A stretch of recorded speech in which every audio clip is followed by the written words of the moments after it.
किताब विपरण की रीत तो सच दा मार्ग भाग पंजवां। लेखक सरदार गुरबख्श सिंह काला अफगाना। छेवें कांड का 9वां भाग। बड़ा जरूरी गुरमत पक्ष। आवाज़ गुरजंट सिंह रूपोवाली। वाहिगुरू जी का खालसा वाहिगुरू जी की फतेह। जे किसी उचेची कर्मकांडी विधि नाल कोई विकारी मनुख गुरु वाला बन सकदा हुंदा तां किसी ज्ञान की सोझी कराउण की गल मुक गई हुंदी। जे केवल खंडे बाटे का अमृत छक लैण नाल ही सतगुरां दे घर जन्म हो सकदा हुंदा अथवा सतगुरां दे परिवार की भाईवाली मिल सकदी हुंदी तां वड्डे तो वड्डा अपराधी अथवा नास्तिक अते बेमुख सारे दे सारे दशमेश जी दे सुपुत्र बन सकदे सन। जे अजिही किसी भी विधि नाल किसी नूं गुरु दे चरनां नाल जोड़ लैण वाले विधान नूं सतगुरां ने गुरमत मन्निया हुंदा ਤਾਂ ਉਹ ਸ੍ਰੀ ਗੁਰੂ ਗ੍ਰੰਥ ਸਾਹਿਬ ਜੀ ਦੀ ਪੁਨਰ ਸੰਪਾਦਨਾ ਕਰਕੇ ਪੰਥ ਨੂੰ ਇਹਨਾਂ ਦੇ ਲੜ ਨਾ ਲਾਉਂਦੇ। ਅੰਮ੍ਰਿਤਪਾਨ ਕਰਾਉਣ ਵਾਲਿਆਂ ਦੀ ਸੁਤੰਤਰ ਗੁਰਿਆਈ ਨੂੰ ਹੀ ਕਾਫੀ ਸਮਝਿਆ ਜਾਂਦਾ, ਪਰ ਅਜਿਹਾ ਕਰਨ ਦੇ ਥਾਂ ਪੰਜ ਪਿਆਰਿਆਂ ਦੀ ਅਥਵਾ ਸਮੁੱਚੇ ਪੰਥ ਦੀ ਗੁਰਿਆਈ ਵੀ ਗੁਰੂ ਗ੍ਰੰਥ ਸਾਹਿਬ ਦੇ ਅਧੀਨ ਕਰ ਦਿੱਤੀ ਅਤੇ ਫਿਰ ਜੇ ਕੇਵਲ ਪੰਜ ਪਿਆਰਿਆਂ ਤੋਂ ਅੰਮ੍ਰਿਤਪਾਨ ਕਰ ਲੈਣਾ ਹੀ ਸਿੱਖ ਲਈ ਕਾਫੀ ਹੁੰਦਾ ਤਾਂ ਗੁਰੂ ਬਾਣੀ ਵਿੱਚ ਮਾਤਾ ਬਾਰੇ ਵਿਧਵਾ अथवा रंडी जां बांझ होण दी मंग अथवा माता नूं धन धन लिखिया कदे न मिलदा। जिन ऐसा नाम विसारिया मेरा हर हर तिसके कुल लागी गारी हर तिसके कुल परसूत न करियो तिस विधवा कार महतारी। पन्ना 1262। अर्थ जिस मनुख ने इहो जिहा हर नाम विसार दिता जिस ने हर प्रभु की याद भुला दिती उस दी सारी कुल विच गाली लगदी है, उस दी सारी कुल कलंकत हो जाती है। हे हरी, उस नामहीन बंदे दी कुल विच किसे नूं जन्म ही ना देवी, उस नामहीन मनुख दी मां नूं ही विधवा कर देवी। जिह कुल पूत ना ज्ञान विचारी विधवा कस न भई महतारी। पन्ना 328। अर्थ जिस कुल विच ज्ञान दी विचार करन वाला कोई पुत्र नहीं जन्मिया उस दी मां रंडी क्यों ना हो गई। जिन हर हिरदे नाम न बसियो तिन मात कीजै हर बांझा तिन सुन्नी देह फिरे बिन नामै ओए खप खप मूए करांझा। पन्ना 697। अर्थ जिन्हां मनुखां दे हिरदे विच परमात्मा दा नाम नहीं वसदा उन्हां दी मां नूं हर बांझ करदिया करे तां चंगा है, क्योंकि उन्हां दा सरीर हर नाम तो सुन्निया रहिंदा है। ਉਹ ਨਾਮ ਤੋਂ ਵਾਂਝੇ ਹੀ ਤੁਰੇ ਫਿਰਦੇ ਹਨ ਅਤੇ ਉਹ ਕ੍ਰਿਜ ਕ੍ਰਿਜ ਕੇ ਖੁਆਰ ਹੁੰਦੇ ਰਹਿੰਦੇ ਹਨ। ਇਸ ਪੁਸਤਕ ਦੇ ਪਹਿਲੇ ਭਾਗ ਵਿੱਚ ਅਸੀਂ ਪੜ੍ਹ ਆਏ ਹਾਂ ਕਿ ਬ੍ਰਾਹਮਣੀ ਸਮਾਜ ਵਿੱਚ ਵਿਧਵਾ ਇਸਤਰੀ ਦੀ ਜ਼ਿੰਦਗੀ ਵੱਡੇ ਤੋਂ ਵੱਡੇ ਦੁਖਦਾਈ ਨਰਕ ਵਾਸੀਆਂ ਨਾਲੋਂ ਵੀ ਭੈੜੀ ਕਰ ਦਿੱਤੀ ਜਾਂਦੀ ਰਹੀ ਹੈ। ਨਾਮਹੀਨ ਅਥਵਾ ਅਗਿਆਨੀ ਮਨੁੱਖ ਦੀ ਮਾਤਾ ਨੂੰ ਵਿਧਵਾ ਹੋ ਜਾਣ ਦੀ ਭਿਅੰਕਰ ਸਜ਼ਾ ਕਿਸ ਦੋਸ਼ ਦੇ ਕਾਰਨ? ਮਨਮੁਖ ਦੇ ਪਿਤਾ ਦੀ ਮੌਤ ਹੋ ਜਾਣ ਨਾਲ ਉਹ ਤਾਂ ਦੁੱਖਾਂ ਤੋਂ ਛੁੱਟ ਗਿਆ, ਪਰ ਜਿਸ ਨੇ ਜਨਮ ਦਿੱਤਾ ਉਸ ਮਾਤਾ ਦੀ ਜ਼ਿੰਦਗੀ ਨੂੰ ਨਰਕ ਬਣਾ ਦੇਣਾ ਕਿੱਥੋਂ ਦਾ ਇਨਸਾਫ?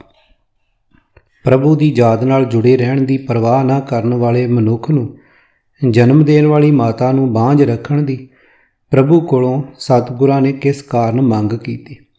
ਪਿੱਛੇ ਅਸੀਂ ਇਹ ਵੀ ਪੜ੍ਹ ਆਏ ਹਾਂ ਕਿ ਪੂਨਾਮੀ ਨਰਕ ਤੋਂ ਪਾਪ ਉਤਾਰਾ ਕਰਨ ਵਾਲੇ ਪੁੱਤਰ ਨੂੰ ਜਨਮ ਨਾ ਦੇ ਸਕਣ ਵਾਲੀ ਬਾਝ ਇਸਤਰੀ ਦੀ ਵੀ ਹਿੰਦੂ ਸਮਾਜ ਵਿੱਚ ਬੜੀ ਦੁਰਦਸ਼ਾ ਹੁੰਦੀ ਹੈ।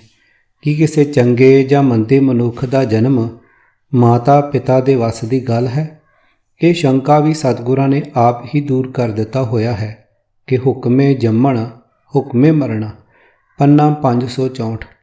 ਜਨਮ ਮਰਨ ਸਭ ਪਰਮਾਤਮਾ ਦੇ ਹੁਕਮ ਵਿੱਚ ਹੈ ਅਤੇ ਗੁਰਮਤਿ ਵਿੱਚ ਇਹ ਵੀ ਸਪਸ਼ਟ ਕੀਤਾ ਹੋਇਆ ਕਿ ਮਨੁੱਖਾਂ ਦੇ ਆਪਣੇ ਹੀ ਕੀਤੇ ਚੰਗੇ ਕਰਮਾਂ ਕਾਰਨ ਪ੍ਰਾਪਤ ਹੁੰਦੀ ਹੈ। ਦੁਲੱਭ ਦੇ ਭਾਈ ਵਡਭਾਗੀ। ਪੰਨਾ 188। ਮਾਨਸ ਜਨਮ ਪੁੰਨ ਕਰ ਪਾਇਆ। ਪੰਨਾ 493। ਫਿਰ ਮਾਂ ਨੂੰ ਕਿਸ ਦੋਸ਼ ਦੀ ਸਜ਼ਾ? ਪਰ ਸਤਿਗੁਰਾਂ ਦਾ ਕੋਈ ਬਚਨ ਵੀ ਅਰਥਹੀਨ ਜਾਂ ਬੇਇਨਸਾਫੀ ਵਾਲਾ ਨਹੀਂ ਹੋ ਸਕਦਾ। ਗੁਰਮਤਿ ਸਿਧਾਂਤ ਨੂੰ ਠੀਕ ਤਰ੍ਹਾਂ ਸਮਝਣ ਲਈ ਅਜੇ ਹੋਰ ਗੁਰਬਾਣੀ ਸ਼ਬਦਾਂ ਦੀ ਵਿਚਾਰ ਕਰ ਲੈਣ ਦੀ ਲੋੜ ਹੈ। ਦੂਜਾ ਪੱਖ ਗੁਰਬਾਣੀ ਵਿੱਚ ਮਾਤਾ ਨੂੰ ਧੰਨ ਧੰਨ ਵੀ ਬੜੀ ਵਾਰੀ ਕਿਹਾ ਹੈ। ਗੁਰਮਤਿ ਨਾਮ ਤੇ ਆਈਐ ਸੁਖ ਰੱਜਾਂ ਜਾਂ ਤੁਧ ਪਾਇਆ, ਕੁਲ ਉਧਾਰੇ ਆਪਣਾ, ਧਨ ਜਣੇਂਦੀ ਮਾਇਆ। ਪੰਨਾ 138। ਸ਼ਬਦ ਮਰੇ ਮਨ ਮਾਰ, ਧਨ ਜਣੇਂਦੀ ਮਾਇਆ, ਦਰ ਸੱਚੇ ਸਚਿਆਰ ਸੱਚਾ ਆਇਆ। ਪੰਨਾ 1286। ਧਨ ਸੋ ਵੰਸ, ਧਨ ਸੋ ਪਿਤਾ, ਧਨ ਸੋ ਮਾਤਾ, ਜਿਨ ਜਨ ਜਣੇ, ਜਿਨ ਸਾਸ ਗਿਰਾਸ ਧਿਆਇਆ ਮੇਰਾ ਹਰ ਹਰ, ਸੇ ਸਾਚੀ ਦਰਗਾ ਹਰ ਜਨ ਬਣੇ। ਪੰਨਾ 1135। ਵਿਖਿਆ ਮਹੇ ਉਦਾਸ ਹੈ, ਹਉਮੈ ਸ਼ਬਦ ਜਲਾਇਆ, ਆਪ ਤਰਿਆ ਕੁਲ ਉਧਰੇ, ਧਨ ਜਣੇਂਦੀ ਮਾਇਆ। ਪੰਨਾ 852। ਧਨ ਜਨਨੀ ਜਿਨ ਜਾਇਆ, ਧਨ ਪਿਤਾ ਪ੍ਰਧਾਨ, ਸਤਿਗੁਰ ਸੇਵ ਸੁਖ ਪਾਇਆ, ਵਿੱਚੋਂ ਗਿਆ ਗੁਮਾਨ। ਦਰ ਸੇਵਨ ਸੰਤ ਜਨ ਖੜੇ, ਪਾਇਨ ਗੁਣੀ ਨਿਦਾਨ। ਪੰਨਾ 32। ਤੀਜਾ ਪੱਖ। ਗੁਰਬਾਣੀ ਵਿੱਚ ਅਜਿਹੇ ਸ਼ਬਦ ਵੀ ਬੇਅੰਤ ਹਨ ਜਿਨ੍ਹਾਂ ਤੋਂ ਇਹ ਪ੍ਰਭਾਵ ਬਣ ਰਿਹਾ ਹੁੰਦਾ ਹੈ ਕਿ ਸਤਿਗੁਰੂ ਜੀ ਨੇ ਗੁਰਬਾਣੀ ਰਚਦੇ ਸਮੇਂ ਆਪਣੇ ਮਨ ਅੰਦਰ ਦੀ ਵੇਦਨਾ ਦਾ ਜਾਂ ਹਿਰਦੇ ਵਿਚਲੇ ਆਨੰਦ ਦਾ ਪ੍ਰਗਟਾਵਾ ਕਰਨ ਲਈ ਵੀ ਮਾਤਾ ਨੂੰ ਹੀ ਸੰਬੋਧਨ ਕੀਤਾ ਹੈ। ਮਾਈ ਮੇਰੇ ਮਨ ਕੀ ਪਿਆਸ, ਇੱਕ ਖਿਨ ਰਹਿ ਨਾ ਸਕੂੰ ਬਿਨ ਪ੍ਰੀਤਮ, ਦਰਸ਼ਨ ਦੇਖਣ ਕੋ ਧਾਰੀ ਮਨ ਆਸ ਰਹਾ। ਪੰਨਾ 716। ਅਰਥ, ਇਹ ਮਾਤਾ ਜੀ, ਪ੍ਰੀਤਮ ਪ੍ਰਭੂ ਦਾ ਦਰਸ਼ਨ ਕਰਨ ਤੋਂ ਬਿਨਾਂ ਮੈਂ ਇੱਕ ਛਿਨ ਭਰ ਵੀ ਰਹਿ ਨਹੀਂ ਸਕਦਾ। ਮੈਂ ਉਸ ਦਾ ਦਰਸ਼ਨ ਕਰਨ ਵਾਸਤੇ ਆਪਣੇ ਮਨ ਵਿੱਚ ਆਸ ਬਣਾਈ ਹੋਈ ਹੈ। ਮੇਰੇ ਮਨ ਦੀ ਇਹ ਪਿਆਸ ਸਦਾ ਟਿਕੀ ਰਹਿੰਦੀ ਹੈ। ਰਹਾ ਹਉ ਮਨ ਤਨ ਖੋਜੀ ਭਾਲ ਭਲਾਈ, ਕਿਉਂ ਪਿਆਰਾ ਪ੍ਰੀਤਮ ਮਿਲੇ ਮੇਰੀ ਮਾਈ। ਪੰਨਾ 94। ਮਾਈ ਮੇਰੋ ਪ੍ਰੀਤਮ ਰਾਮ ਬਤਾਵੋ ਰੀ ਮਾਈ, ਹਉ ਹਰ ਬਿਨ ਖਿਨ ਪਲ ਰਹਿ ਨਾ ਸਕੂੰ, ਜੈਸੇ ਕਰ ਹਲ ਬੇਲ ਰਿਜਾਈ ਰਹਾ। ਪੰਨਾ 369। ਜੋ ਮੈਂ ਬੇਦਨ ਸਾ ਕਿਸ ਆਖਾਂ ਮਾਈ, ਹਰ ਬਿਨ ਜਿਉ ਨਾ ਰਹਿ, ਕੈਸੇ ਰਾਖਾਂ ਮਾਈ ਰਹਾਓ। ਪੰਨਾ 990। ਅਰਥ, ਹੇ ਮੇਰੀ ਮਾਂ, ਮੈਂ ਕਿਸ ਨੂੰ ਦੱਸਾਂ ਆਪਣੇ ਦਿਲ ਦੀ ਪੀੜ, ਬੇਗਾਨੀ ਪੀੜ ਦੀ ਸਾਰ ਕੋਈ ਸਮਝ ਨਹੀਂ ਸਕਦਾ। ਹੇ ਮਾਂ, ਪਰਮਾਤਮਾ ਦੀ ਯਾਦ ਤੋਂ ਬਿਨਾਂ ਮੇਰੀ ਜਿੰਦ ਰਹਿ ਨਹੀਂ ਸਕਦੀ। ਸਿਮਰਨ ਤੋਂ ਬਿਨਾਂ ਮੈਨੂੰ ਕੋਈ ਹੋਰ ਐਸਾ ਤਰੀਕਾ ਨਹੀਂ ਸੁਝਦਾ ਜਿਸ ਨਾਲ ਮੈਂ ਇਸ ਨੂੰ ਘਬਰਾਹਟ ਤੋਂ ਬਚਾ ਸਕਾਂ। ਰਹਾ ਕਿਉਂ ਜੀਵਨ ਪ੍ਰੀਤਮ ਬਿਨ ਮਾਈ, ਜਾ ਕੇ ਬਿਸ਼ਰਤ ਹੋਤ ਮਿਰਤਕਾ, ਗ੍ਰਹਿ ਮੈਂ ਰਹਿਣ ਨ ਪਾਈ ਰਹਾ। ਪੰਨਾ 1207। ਮਾਈ ਮੈਂ ਕਿਹ ਬਿਦ ਲਖੋਂ ਗੁਸਾਈ, ਮਹਾ ਮੋਹ ਅਗਿਆਨ ਤਿਮਰ, ਮੋਹ ਮਨ ਰਹਿਓ ਉਰਜਾਈ ਰਹਾ। ਪੰਨਾ 632। ਅਰਥ, ਹੇ ਮੇਰੀ ਮਾਂ, ਧਰਤੀ ਦੇ ਖਸਮ ਪ੍ਰਭੂ ਨੂੰ ਮੈਂ ਕਿਸ ਤਰ੍ਹਾਂ ਪਛਾਣਾਂ।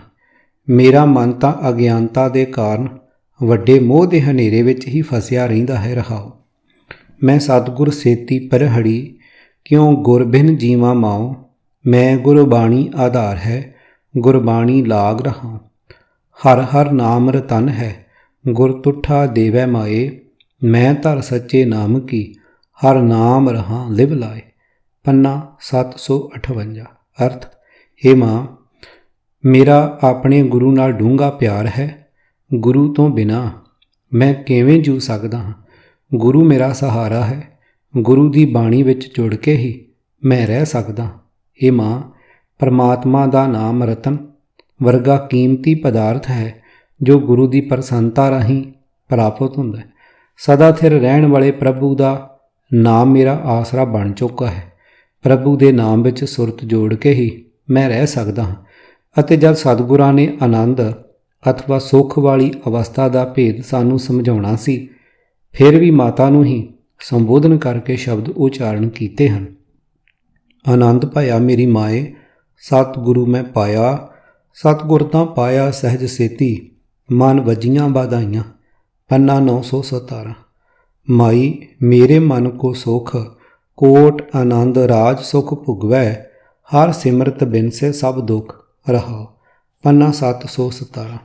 ਮਾਈ ਚਰਨ ਗੁਰ ਮੀਠੇ, ਵੱਡੇ ਭਾਗ ਦੇਵੇ ਪਰਮੇਸ਼ਰ, ਕੋਟ ਫਲਾ ਦਰਸ਼ਨ ਗੁਰ ਡੀਠੇ ਰਹਾ। ਪੰਨਾ 717। ਅਰਥ, ਹੇ ਮਾਂ, ਗੁਰੂ ਦੇ ਚਰਨ ਮੈਨੂੰ ਪਿਆਰੇ ਲੱਗਦੇ ਹਨ। ਜਿਸ ਮਨੁੱਖ ਨੂੰ ਵੱਡੀ ਕਿਸਮਤ ਨਾਲ ਪਰਮਾਤਮਾ ਗੁਰੂ ਦੇ ਚਰਨਾਂ ਦਾ ਮਿਲਾਪ ਦਿੰਦਾ ਹੈ, ਗੁਰੂ ਦਾ ਦਰਸ਼ਨ ਕੀਤਿਆਂ ਉਸ ਮਨੁੱਖ ਨੂੰ ਕਰੋੜਾਂ ਪੁੰਨ ਦੇ ਫਲ ਪ੍ਰਾਪਤ ਹੋ ਜਾਂਦੇ ਹਨ। ਰਹਾਓ ਮਾਈ ਮੈਂ ਧਨ ਪਾਇਓ ਹਰ ਨਾਮ, ਮਨ ਮੇਰੋ ਧਾਵਨ ਤੇ ਛੂਟਿਓ, ਕਰ ਬੈਠੋ ਵਿਸ਼ਰਾਮ ਰਹਾਓ। ਪੰਨਾ 1186। ਉਪਰੋਕਤ ਸ਼ਬਦ ਵਿਚਾਰ ਅਸਾਂ ਤਿੰਨ ਪੱਖਾਂ ਤੋਂ ਕੀਤੀ ਹੈ। ਪਹਿਲੇ ਤਿੰਨ ਗੁਰੂ ਸ਼ਬਦਾਂ ਵਿੱਚ ਰੱਬ ਤੋਂ ਟੁੱਟੇ ਮਨੁੱਖ ਦੀ ਮਾਤਾ ਨੂੰ ਵਿਧਵਾ ਹੋ ਜਾਣ ਦਾ ਜਾਂ ਬਾਂਝ ਰਹਿਣ ਦਾ ਬਚਨ ਹੈ। ਦੂਜੇ ਅਤੇ ਤੀਜੇ ਪੱਖ ਵਾਲੇ ਗੁਰੂ ਸ਼ਬਦਾਂ ਵਿੱਚ ਆਏ ਮਾਈ ਪਦ ਵਰਤੇ ਜਾਣ ਦੀ ਲੋੜ ਬਾਰੇ ਯਕੀਨੀ ਤੌਰ 'ਤੇ ਸਪਸ਼ਟ ਸ਼ਬਦਾਂ ਵਿੱਚ ਕੁਝ ਨਹੀਂ ਕਿਹਾ ਜਾ ਸਕਦਾ ਅਤੇ ਅਜਿਹੇ ਸ਼ਬਦ 49 ਤੋਂ ਵੱਧ ਹੋਰ ਵੀ ਹਨ। ਇਹ ਤਾਂ ਸੋਚਿਆ ਵੀ ਨਹੀਂ ਜਾ ਸਕਦਾ ਕਿ ਸਤਿਗੁਰਾਂ ਨੇ ਵੀ ਇੱਥੇ ਮਾਂ ਸ਼ਬਦ ਉਵੇਂ ਹੀ ਵਰਤਿਆ ਹੈ ਜਿਵੇਂ ਕਈ ਵਾਰੀ ਆਮ ਬੋਲ ਚਾਲ ਵਿੱਚ ਸਧਾਰਨ ਤੌਰ 'ਤੇ ਸਾਡੇ ਮੂੰਹ ਵਿੱਚੋਂ ਵੀ ਮਾਂ ਸ਼ਬਦ ਬੋਲਿਆ ਜਾਂਦਾ ਹੈ, ਜਿਵੇਂ ਹਾਏ ਮਾਂ ਮੈਂ ਮਰ ਗਿਆ, ਮੈਂ ਮਰ ਗਿਆ। ਜੇ ਮਾਂ ਦਾ ਪੁੱਤ ਹੈ ਤਾਂ ਖੜਾ ਰਹੋ, ਮਾਂ ਦਾ ਦੁੱਧ ਬਦਨਾਮ ਕਿਉਂ ਕਰਦਾ। ਅਤੇ ਫਿਰ ਇਸ ਵਿੱਚ ਵੀ ਕੋਈ ਸੰਦੇਹ ਨਹੀਂ ਹੈ ਕਿ ਧੁਰ ਨਾਲ ਜੋੜ ਦੇਣ ਵਾਲੀ ਗੁਰਬਾਣੀ ਦੀ ਲੱਗ ਮਾਤਰ ਵੀ ਆਪਣੇ ਆਪ ਵਿੱਚ ਵਿਸ਼ੇਸ਼ ਅਰਥ ਸਮੋਈ ਬੈਠੀ ਹੈ। ਜਗਤ ਨੂੰ ਉਪਦੇਸ਼ ਦੇਣ ਵਾਲੀ ਸਰਬ ਸਾਂਝੀ ਅਤੇ ਸਦੀਵੀ ਸੱਚ ਵਾਲੀ ਗੁਰਬਾਣੀ ਵਿੱਚ ਮਾਂ, ਮਾਈ, ਮਾਏ, ਮਾਓ ਆਦਿ ਸ਼ਬਦ ਆਉਣੇ ਜ਼ਰੂਰ ਕਿਸੇ ਉਚੇਚੇ ਉਪਦੇਸ਼ ਦਾ ਸੰਕੇਤ ਹਨ।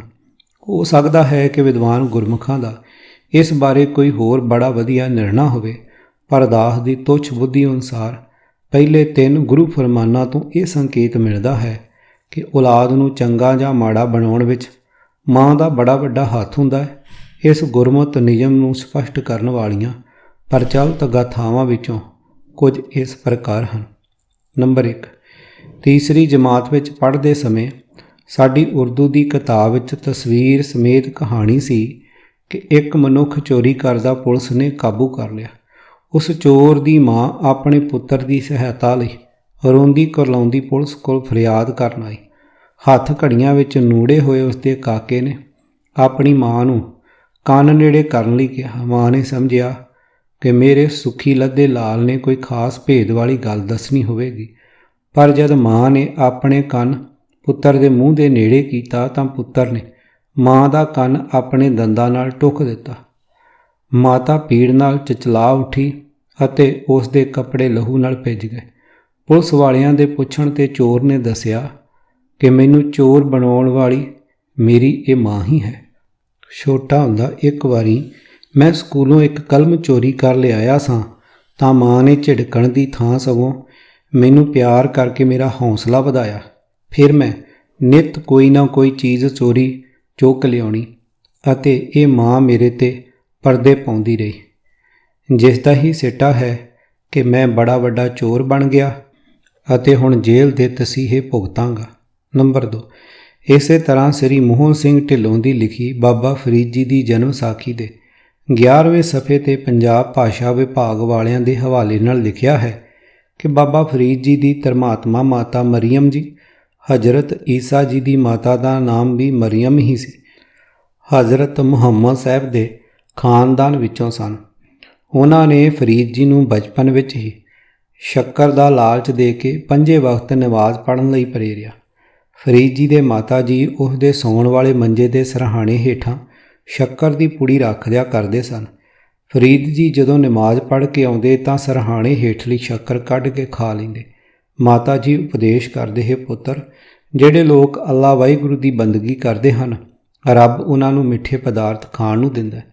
ਮਾਤਾ ਦੀ ਕਿਰਪਾ ਨਾਲ ਫਰੀਦ ਜੀ ਨੂੰ ਆਖਰ ਰੱਬ ਦਾ ਨਾਮ ਹੀ ਸਾਰੇ ਪਦਾਰਥਾਂ ਨਾਲੋਂ ਵੱਧ ਮਿੱਠਾ ਲੱਗਣ ਲੱਗ ਪਿਆ। ਫਰੀਦਾ ਸ਼ੱਕਰ, ਖੰਡ, ਨਿਵਾਤ ਗੁੜ, ਮਾਖਿਓਂ ਮਾਝਾ ਦੁੱਧ, ਸਭੇ ਵਸਤੂ ਮਿੱਠੀਆਂ, ਰੱਬ ਨਾ ਪੁੱਜਣ ਤੁਧ। ਪੰਨਾ 1379। ਉਸੇ ਹੀ ਪੁਸਤਕ ਦੇ 13ਵੇਂ ਸਫ਼ੇ 'ਤੇ ਇਉਂ ਲਿਖਿਆ ਹੈ, ਪੁਰਾਣੇ ਸਮੇਂ ਦੇ ਲੋਕਾਂ ਤੋਂ ਪਤਾ ਲੱਗਦਾ ਆ ਰਿਹਾ ਹੈ ਕਿ ਅੱਜ ਤੱਕ ਧਾਰਮਿਕ ਖਿਆਲਾਂ ਦੀ ਦੁਨੀਆ ਵਿੱਚ 2.5 ਮਾਵਾਂ ਪੈਦਾ ਹੋਈਆਂ ਹਨ, ਜਿਵੇਂ ਅੱਧੀ ਧਰੂ ਭਗਤ ਦੀ, ਇੱਕ ਮਾਤਾ ਰਾਜੇ ਗੋਪੀ ਚੰਦ ਦੀ ਅਤੇ ਦੂਸਰੀ ਫਰੀਦ ਜੀ ਦੀ ਮਾਤਾ ਮਰੀਅਮ। ਉਪਰੋਕਤ ਗਾਥਾਵਾਂ ਤੋਂ ਇਲਾਵਾ ਗੁਰੂ ਸ਼ਬਦਾਂ ਵਿੱਚ ਕਈ ਵਾਰੀ ਮਾਤਾ ਦਾ ਜ਼ਿਕਰ ਆਉਣ ਤੋਂ ਇਹੀ ਸੰਕੇਤ ਮਿਲਦਾ ਅਨੁਭਵ ਹੁੰਦਾ ਹੈ ਕਿ ਸਤਿਗੁਰਾਂ ਨੇ ਆਉਣ ਵਾਲੀਆਂ ਪੀੜ੍ਹੀਆਂ ਦਾ ਆਚਰਣ ਚੰਗੇ ਤੋਂ ਚੰਗਾ ਬਣਾ ਸਕਣ ਲਈ ਮਾਤਾਵਾਂ ਨੂੰ ਆਪਣੀ ਔਲਾਦ ਦੇ ਆਚਰਣ 'ਤੇ ਲਾਹੇਵੰਦ ਪ੍ਰਭਾਵ ਪਾਉਣ ਵਿੱਚ ਤਤਪਰ ਰਹਿਣ ਦੀ ਯੋਗਤਾ ਨਾਲ ਜੁੜੇ ਰਹਿਣ ਦਾ ਉਤਸ਼ਾਹ ਦ੍ਰਿੜ ਕਰਵਾਇਆ ਹੈ। ਸ਼ਾਇਦ ਇਸੇ ਮਿਹਰ ਦਾ ਹੀ ਸੂਖਸ਼ਮ ਰੂਪ ਵਿੱਚ ਅਸਰ ਹੋ ਰਿਹਾ ਹੈ ਜੋ ਗੁਰੂ ਨਾਨਕ ਨਿਰੰਕਾਰੀ ਜੀ ਦੇ ਸਿਰਜੇ ਪੰਥ ਵਿੱਚ ਕਈ ਭਾਗਾਂ ਵਾਲੀਆਂ ਗੁਰਮੁਖ ਮਾਤਾਵਾਂ ਦੇ ਦਰਸ਼ਨ ਹੋ ਜਾਂਦੇ ਹਨ। ਗੁਰੂ ਸ਼ਬਦ ਦੀ ਵਿਚਾਰ ਨਾਲ ਪ੍ਰੀਤੀ ਜੋੜ ਬੈਠੀਆਂ ਗੁਰਮੁਖ ਮਾਤਾਵਾਂ ਤਾਂ ਬਾਲ ਦੇ ਗਰਭ ਵਿੱਚ ਆਉਂਦੇ ਸਮੇਂ ਤੋਂ ਹੀ ਬਾਲਕ ਨੂੰ ਸੱਚਾ ਗੁਰਸਿੱਖ ਸੰਤ ਸੂਰਮਾ ਬਣਾਉਣ ਦੇ ਆਰ ਵਿੱਚ ਲੱਗ ਜਾਂਦੀਆਂ ਹਨ। ਖਿਆਲਾਂ ਵਿੱਚ ਕਦੇ ਕੋਈ ਭੈੜੀ ਵਿਚਾਰ ਨਾ ਆਉਣ ਦੇਣੀ, ਸਦਾ ਹੀ ਸਤਿਗੁਰਾਂ ਦੇ ਚਰਨਾਂ ਪ੍ਰਤੀ ਪਿਆਰ ਵਿੱਚ ਭਿੱਜੇ ਵਿਚਾਰ ਬਣਾਈ ਰੱਖਦਿਆਂ ਗੁਰੂ ਇਤਿਹਾਸ ਅਤੇ ਸਿੰਘ ਸੂਰਮਿਆਂ ਦਾ ਇਤਿਹਾਸ ਪੜ੍ਹਨ ਲਈ ਸਮਾਂ ਕੱਢਣਾ, ਕੰਮ ਕਾਜ ਤੋਂ ਵਿਹਲ ਦਾ ਸਮਾਂ ਫਜ਼ੂਲ ਗੱਪਾਂ ਵਿੱਚ ਗਵਾਉਣ ਦੇ ਥਾਂ ਗੁਰੂ ਸ਼ਬਦ ਦੀ ਵਿਚਾਰ ਦੁਆਰਾ ਵਿਹਲ ਦਾ ਹਰ ਇੱਕ ਪਲ ਸਫਲਾ ਕਰਨਾ, ਖੁਰਾਕ ਅਤੇ ਅਰੋਗਤਾ ਦੇ ਨਿਯਮਾਂ ਦਾ ਧਿਆਨ ਰੱਖਣਾ ਆਦਿ। ਨੋਟ: ਅਸੀਂ ਸਿੱਖ ਰਹਿਤ ਮਰਜ਼ਾਦਾ ਵਿਚਲੀ ਸ਼ਖਸੀ ਰਹਿਣੀ ਵਿੱਚ ਹਰ ਗੁਰਸਿੱਖ ਬੱਚੇ ਬੱਚੀ ਲਈ ਗੁਰਮੁਖੀ ਪੜ੍ਹਨ ਲਿਖਣ ਵਿੱਚ ਵਿਦਵਾਨ ਬਣਨ ਦੀ ਤਾਕੀਦ ਬਾਰੇ ਪੜ੍ਹ ਆਏ ਹਾਂ। ਅਜਿਹੀਆਂ ਗੁਰਮੁਖ ਮਾਤਾਵਾਂ ਆਪਣੇ ਬੱਚੇ ਨੂੰ ਗੁੜਤੀ ਹੀ ਸਤਿਨਾਮ ਵਾਹਿਗੁਰੂ ਦੀ ਦਿੰਦੀਆਂ ਹਨ ਅਤੇ ਜਦ 2.5-3 ਸਾਲ ਦੀ ਉਮਰ ਦੇ ਭੁਜੰਗੀ ਅਥਵਾ ਭੁਜੰਗਣ ਨੂੰ ਹੱਥ ਜੋੜ ਕੇ ਫਤਿਹ ਬੁਲਾਉਂਦੇ ਵੇਖੀਏ ਜਾਂ ਏਡੀ ਛੋਟੀ ਉਮਰ ਦੇ ਸਿੱਖ ਬੱਚੇ ਜਪਜੀ ਸਾਹਿਬ ਦੀਆਂ 5 ਪੌੜੀਆਂ ਸ਼ੁੱਧ ਪਾਠ ਸੁਣਾਉਂਦੇ ਹਨ ਤਾਂ ਉਹਨਾਂ ਦੀ ਮਾਤਾ ਆਪਣੀ ਔਲਾਦ ਨੂੰ ਸਤਿਗੁਰੂ ਗ੍ਰੰਥ ਸਾਹਿਬ ਵਾਲਾ ਬਣਾ ਦੇਣ ਵਾਲੀ, ਭਾਵ ਗੁਰੂ ਉਪਦੇਸ਼ ਨੂੰ ਅਗਾਂਹ ਤੁਰਦਾ ਰੱਖਣ ਵਾਲੀ ਕੇਵਲ ਗੁਰੂ ਪਿਆਰੀ ਹੀ ਨਹੀਂ ਸਗੋਂ ਪ੍ਰਤੱਖ ਗੁਰੂ ਰੂਪ ਹੀ ਹੋ ਦਿਸਦੀ ਹੈ, ਕਿਉਂਕਿ ਗੁਰੂ ਸਿੱਖ ਗੁਰੂ ਹੈ। ਏਕੋ ਗੁਰੂ ਉਪਦੇਸ਼ ਚਲਾਏ, ਰਾਮ ਨਾਮ ਮੰਤ ਹਿਰਦੇ ਦੇਵੈ, ਨਾਨਕ ਮਿਲਣ ਸੁਭਾਏ। ਪੰਨਾ 444। ਇਸ ਤਰ੍ਹਾਂ ਗੁਰਸਿੱਖ ਪਰਿਵਾਰਾਂ ਦੇ ਬੱਚੇ ਤਾਂ ਜਨਮ ਤੋਂ ਹੀ ਗੁਰੂ ਵਾਲੇ ਬਣ ਜਾਂਦੇ ਹਨ।